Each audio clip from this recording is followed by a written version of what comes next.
दोस्तों स्वागत करते हैं आपका आपके अपने चैनल बिंदास खबरें में, जहां हम लेकर आते हैं देश दुनिया की ताजा बड़ी खबरें। इसलिए वीडियो को अंत तक जरूर देखें, जिससे कि जरूरी खबरें और महत्वपूर्ण जानकारियां आपसे मिस न हो जाएं। दोस्तों खबरों में आगे बढ़े उससे पहले जान लेते हैं महामारी के नए अपडेट को। आपको बता दें कि भारत में संक्रमित मरीजों की संख्या 45,62,414 हो गई है। अच्छी बात यह है कि 35,42,663 मरीज ठीक होकर घर जा चुके हैं, पर दुख की बात यह है कि 76,271 मरीजों ने दम तोड़ दिया है। और इसी के साथ दोस्तों बढ़ते हैं आज की पहली और बड़ी खबर की तरफ। आपको बता दें कि राहुल गांधी बोले चीन से बाकी बातें बेकार, मार्च 2020 वाली स्थिति बहाल करने पर हो बात। दोस्तों आपको बता दें कि भारत और चीन के बीच वास्तविक नियंत्रण रेखा यानी कि LAC पर चल रहे तनाव के बीच कांग्रेस सांसद राहुल गांधी ने एक बार फिर से केंद्र सरकार को निशाने पर लिया है। उन्होंने अपने ट्विटर हैंडल पर लिखा कि चीन के साथ सिर्फ एक ही मुद्दे पर बात हो, मार्च 2020 वाली स्थिति फिर से बहाल हो।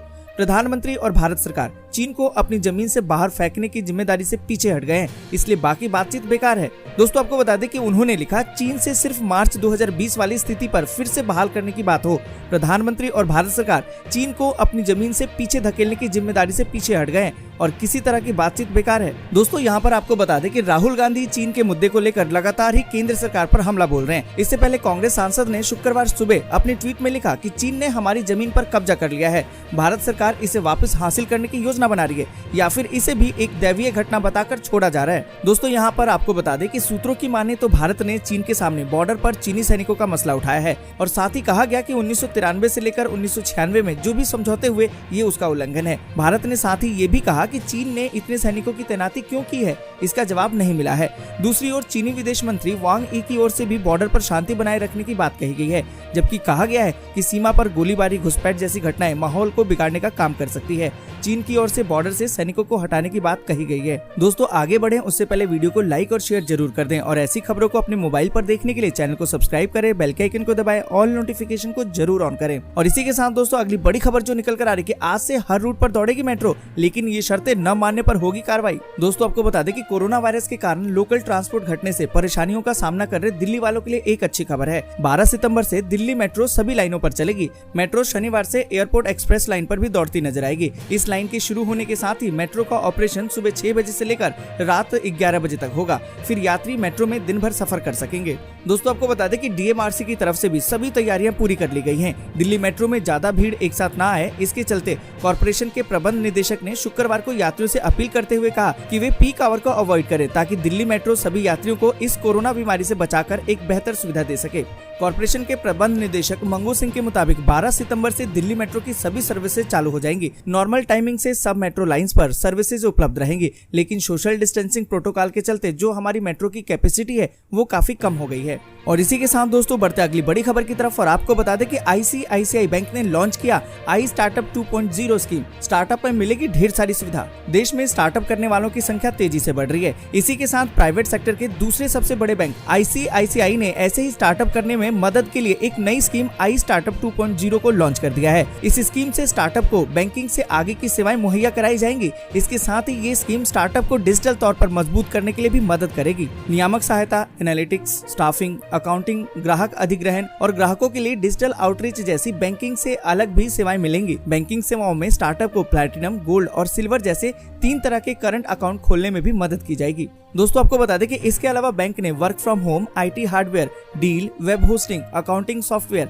टेलीकॉम पैकेज, प्रिंटिंग और स्टेशनरी आदि पर समाधान के लिए आकर्षक ऑफर लाने के लिए विभिन्न अन्य कंपनियों के साथ करार भी किया है। और दोस्तों इसी के साथ बढ़ते अगली बड़ी खबर की तरफ और आपको बता दें कि देश के इस हिस्से में एक हफ्ते के लिए आंशिक लॉकडाउन की घोषणा। दोस्तों आपको बता दें कि पूरे देश में कोरोना संक्रमण के मामले तेजी से बढ़ रहे हैं। भारत के पूर्वोत्तर राज्य में भी कोरोना के मामलों में बढ़ोतरी देखी गई है। लगातार बढ़ते कोरोना मामलों के बीच मिजोरम राज्य में राजधानी आइजोल नगर पालिका इलाके में एक हफ्ते का आंशिक लॉकडाउन लगाने का फैसला किया गया है। दोस्तों यहाँ पर आपको बता दें कि मिजोरम में कोरोना वायरस संक्रमण के मामलों में वृद्धि के मद्देनजर राज्य सरकार ने आइजोल नगर पालिका क्षेत्र में एक सप्ताह के आंशिक लॉकडाउन की घोषणा की है। मुख्य सचिव एल चुआंगो की ओर से जारी सरकारी आदेश में कहा गया है कि आंशिक लॉकडाउन बृहस्पतिवार मध्य रात्रि से शुरू होकर 17 सितंबर तक चलेगा। दोस्तों आपको बता दें कि आदेश में कहा गया है कि महामारी को काबू में करने के लिए मद्देनजर संक्रमितों के संपर्क की तलाश, निगरानी, जांच और स्थानीय स्तर पर संक्रमण संक्रमण को फैलने से रोकने के वास्ते आइजोल नगर पालिका क्षेत्र के सार्वजनिक स्थलों पर लोगों के आवागमन पर अस्थायी प्रतिबंध लगाने का निर्णय लिया गया है। और इसी के साथ दोस्तों बढ़ते अगली बड़ी खबर की तरफ और आपको बता दें कि कैश के ट्रांजैक्शन का किया तो देना पड़ेगा चार्ज।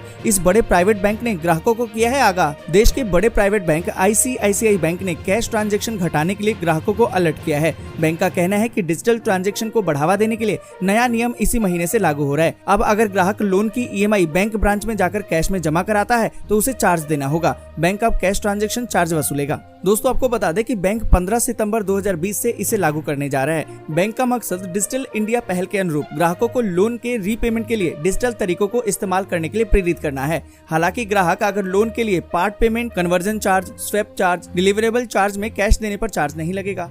दोस्तों यहाँ पर आपको बता दें कि EMI कैश में पेमेंट करने पर 100 रुपए चार्ज लगेगा। इस चार्ज पर GST अलग से लगेगा। Bank home loan, personal loan, car loan, customer finance loan, education loan, commercial vehicle loan, 2 wheeler loan, construction equipment loan, medical equipment loan, office equipment loan, 3 wheeler loan, used car loan जैसे product शामिल हैं। और इसी के साथ दोस्तों बढ़ते अगली बड़ी खबर की तरफ और आपको बता दें कि भारत और जापान ने किया ऐसा समझौता जिससे बढ़ेगी चीन की टेंशन। दोस्तों आपको बता दें कि भारत और जापान ने ऐसा समझौता किया है जिसकी वजह से चीन को मिर्ची लग सकती है, क्योंकि इस समझौते के बाद चीन कोई भी हरकत करने से पहले कई बार सोचेगा। भारत और जापान की ये डील सैन्य बलों की आपूर्ति और सेवाओं के आदान प्रदान को लेकर हुई है। यानी युद्ध की स्थिति में भारत और जापान एक दूसरे को सैन्य सहायता मुहैया कराएंगे। इससे पहले भी भारत ने अमेरिका, फ्रांस, दक्षिणी कोरिया, सिंगापुर और ऑस्ट्रेलिया से ऐसी डील कर चुका है। दोस्तों आपको बता दें कि भारत के रक्षा सचिव अजय कुमार और जापान के राजदूत सुजुकी सतोशी ने म्यूचुअल लॉजिस्टिक सपोर्ट अरेंजमेंट यानी कि MLSA इस समझौते पर हस्ताक्षर किए हैं। दोस्तों यहाँ पर आपको बता दें कि सीमा विवाद को लेकर LAC पर चल रहे टकराव के बीच भारत ने हिंद महासागर में भी चीन की घेराबंदी तेज कर दी है। जापान और भारत के बीच हुए ऐतिहासिक रक्षा समझौते को बेहद ही अहम माना जा रहा है। समझौते के बाद प्रधानमंत्री नरेंद्र मोदी ने अपने जापानी प्रधानमंत्री शिंजो आबे से फोन पर बात की। मोदी और आबे दोनों ने रक्षा सौदे के लिए एक दूसरे का आभार जताया। ऐसा समझौता पहली बार हुआ है कि जब जापान के साथ सशस्त्र बलों को परस्पर सेवाएं मुहैया कराई जाएंगी। भारत और जापान के बीच रणनीतिक संबंध पहले से हैं, लेकिन चीन से मौजूदा टकराव के बीच हुई इस डील से हिंद महासागर में चीन की घेराबंदी को तोड़ा जा सकता है या रोका जा सकता है। इस डील के बाद भारत हिंद महासागर में भी रणनीतिक बढ़त ले सकता है। और इसी के साथ दोस्तों बढ़ते अगली बड़ी खबर की तरफ और आपको बता दें कि खुशखबरी, अब घर बैठे जमा करा सकेंगे बिजली के बिल। दोस्तों आपको बता दें कि उत्तर प्रदेश के ग्रामीण और शहरी इलाकों में विद्युत उपभोक्ताओं को जल्द ही बिजली का बिल जमा कराने के लंबी लाइन लगाने की जद्दोजहद से मुक्ति मिल जाएगी।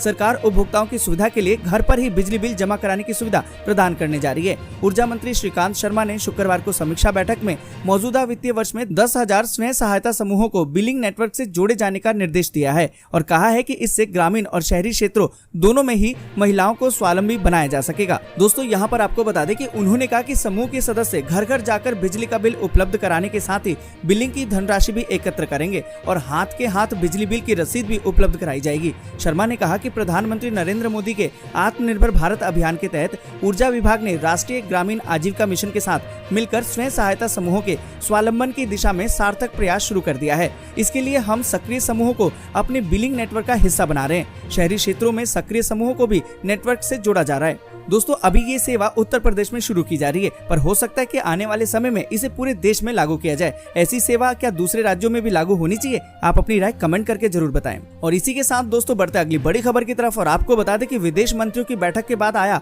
सुलह का पहला कदम, डिसएंगेजमेंट पर राजी हुए भारत और चीन। दोस्तों आपको बता दें कि चीन से जारी सीमा विवाद के बीच बातचीत का दौर भी जारी है। अब तो चीन से बातचीत कई मोर्चों पर हो रही है। सैन्य स्तर के अलावा अभी हाल ही में दोनों देशों के रक्षा मंत्री और गुरुवार को विदेश मंत्रियों के बीच भी बैठक हुई। चीन एक ओर जहां बातचीत का दिखावा कर रहा है, वहीं दूसरी ओर सैन्य जमावाड़ा भी बढ़ाता जा रहा है। वहीं सरकारी सूत्रों से मिली जानकारी के अनुसार दोनों देशों के राजनेताओं की इन मुलाकातों के बाद डिसएंगेजमेंट का कदम उठाया जा सकता है।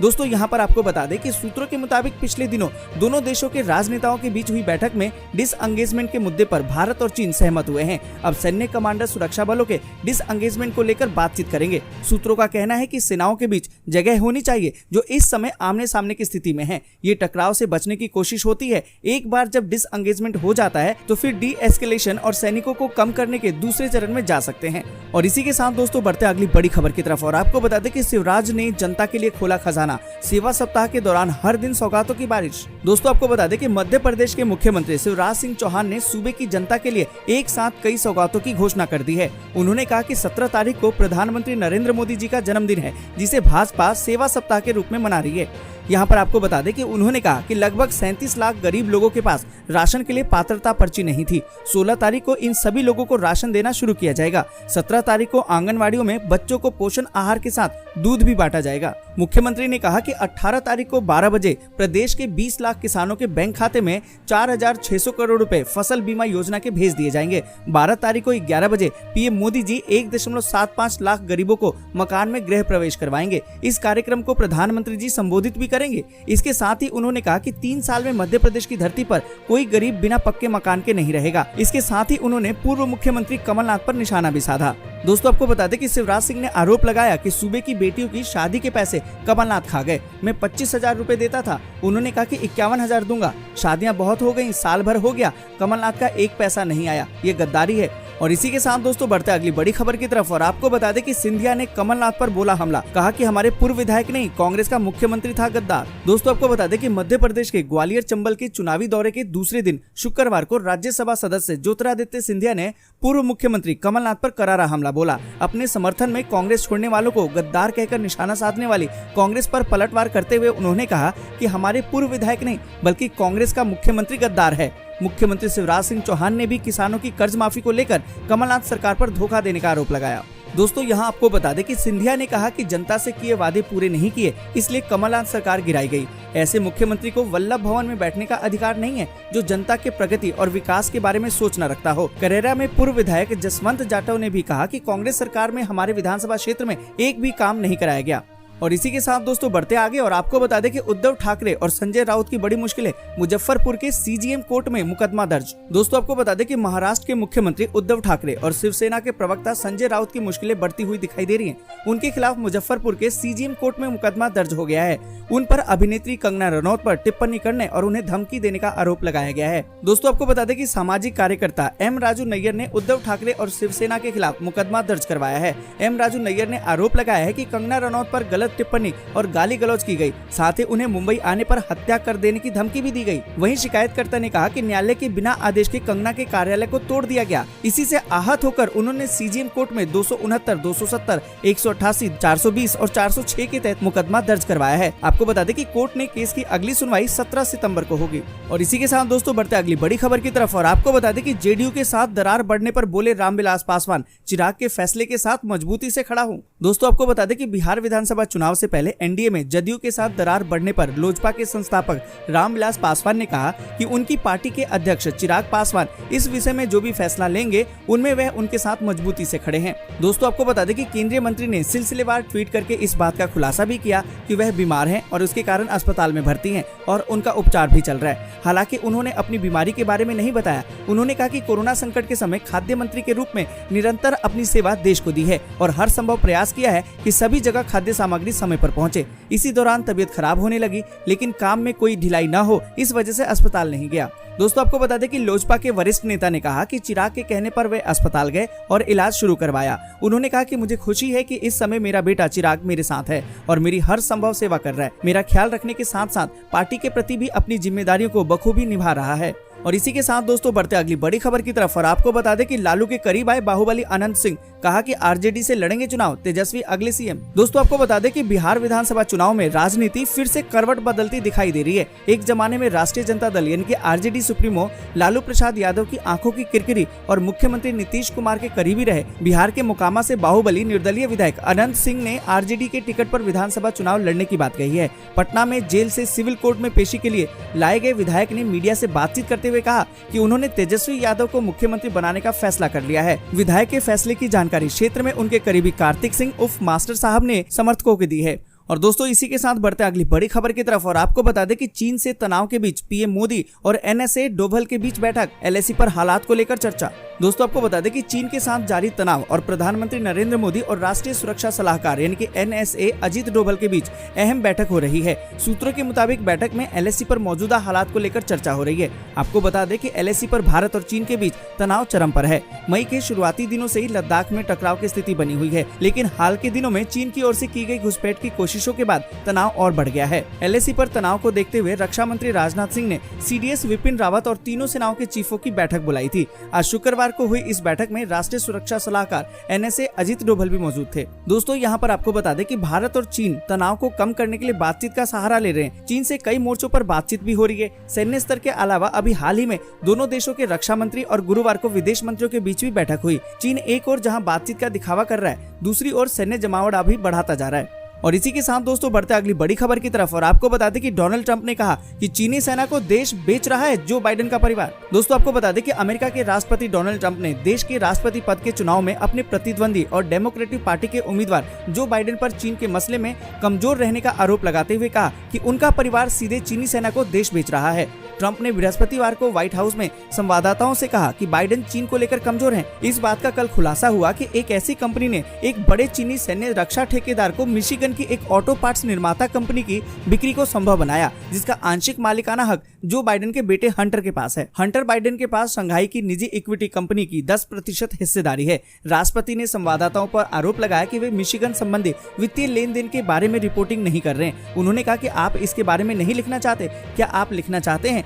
बाइडेन ने अपने पूरे करियर में चीन को मिशिगन की नौकरियां बेची हैं। ट्रंप ने कहा कि अब बाइडेन परिवार सीधे चीन की सेना को हमारा देश बेच रहा है। उसके पास नौकरी नहीं थी, अब अचानक वह मिशिगन की कंपनियां चीन को बेच रहा है। दोस्तों इसी के साथ बढ़ते आगे और जानते मौसम के ताजा हाल को। आपको बता दें कि बीते 24 घंटों के दौरान पश्चिमी घाट पर मानसून का उग्र रूप दिखा और कर्नाटक तथा केरल के विभिन्न भागों में मध्यम से भारी बारिश दर्ज की गई। इस दौरान कर्नाटक के मंगलुरु में 258 मिलीमीटर की मूसलाधार बारिश दर्ज की गई। और इसी के साथ दोस्तों आपको बता दें कि दक्षिणी मध्य प्रदेश, दक्षिणी महाराष्ट्र, छत्तीसगढ़ और उड़ीसा समेत उप हिमालय, पश्चिम बंगाल और मेघालय में भी मध्यम से भारी बारिश कुछ हिस्सों में देखने को मिली। वहीं असम, गंगे, पश्चिम बंगाल, तमिलनाडु, अंडमान और निकोबार द्वीप समूह और लक्षद्वीप में भी कई जगहों पर हल्की से मध्यम बारिश के साथ कुछ स्थानों पर भारी बारिश भी हुई। उत्तर पश्चिम भारत के भागों में मानसून कमजोर और मौसम लगभग सभी जगहों पर शुष्क बना रहा।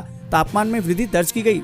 और इसी के साथ दोस्तों आपको बता दें कि अगले 24 घंटों के दौरान तटीय कर्नाटक, केरल, दक्षिणी पूर्वी गुजरात, सौराष्ट्र, उप हिमालय, पश्चिम बंगाल, सिक्किम और असम समेत पूर्वोत्तर भारत के राज्यों में कई स्थानों पर मध्यम से भारी बारिश होने की संभावना है। महाराष्ट्र के तटीय और अंदरूनी भागों, दक्षिणी मध्य प्रदेश, तेलंगाना, आंध्र प्रदेश, छत्तीसगढ़, उड़ीसा, बिहार, झारखंड, गंगे, पश्चिम बंगाल, अंडमान और निकोबार द्वीप समूह, पुदुचेरी और लक्षद्वीप में भी हल्की से मध्यम बारिश के बीच 1-2 स्थानों पर भारी बौछारें गिरने का अनुमान है। वहीं उत्तर प्रदेश, दक्षिणी पूर्वी राजस्थान, आंतरिक कर्नाटक, तमिलनाडु में भी कुछ स्थानों पर हल्की बारिश हो सकती है। देश के बाकी हिस्सों में मानसून कमजोर रहेगा। दोस्तों आज के लिए बस इतना ही। वीडियो को लाइक और शेयर जरूर कर दे और ऐसी खबरों को अपने मोबाइल पर देखने के लिए चैनल को सब्सक्राइब करें, बेल के आइकन को दबाएं, ऑल नोटिफिकेशन को जरूर ऑन करें।